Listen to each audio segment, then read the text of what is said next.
আসসালামু আলাইকুম। আজকে বানাচ্ছি মজাদার খিচুড়ি। গাজর, টমেটো, কুমড়োর সাথে মাংস ঝুরি। প্রথমে কড়াইতে সর্ষের তেল গরম, তেজপাতা, জিরে ফোড়ন, গন্ধ হবে সরগরম।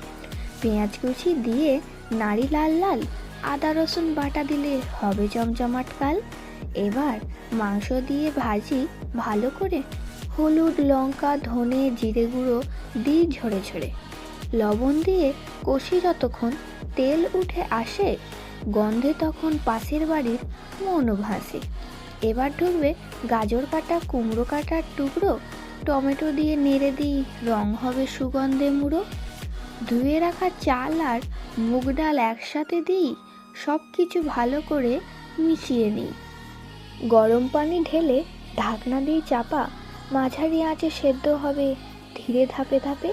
চাল ডাল ফুলে গেলে, মাংস যখন নরম, শেষে দেব ম্যাগি মশলা, ওহ গন্ধ হবে ঝরঝর। একটু ঘি ওপরে দিয়ে নামিয়ে নাও নাম।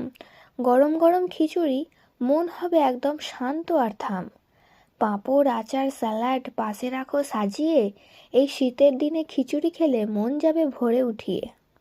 গাজর, কুমড়ো, টমেটো আর মাংস দিয়ে জমজমাট খিচুড়ির শেষে টাচে ম্যাগি মশলা, একবার খেলে বারবার চাইবেন। তো আমাদের খিচুড়ি এবার যখন ফুটে যাবে তখনই খিচুড়ি কমপ্লিট হয়ে যাবে। তো খিচুড়ি কমপ্লিট হওয়ার পর কেমন হয়েছে সেটা একটু তোমাদের সাথে শেয়ার করব। আমার রান্নার ভিডিও আপনাদের কেমন লাগছে অবশ্যই কমেন্ট করে জানাবেন।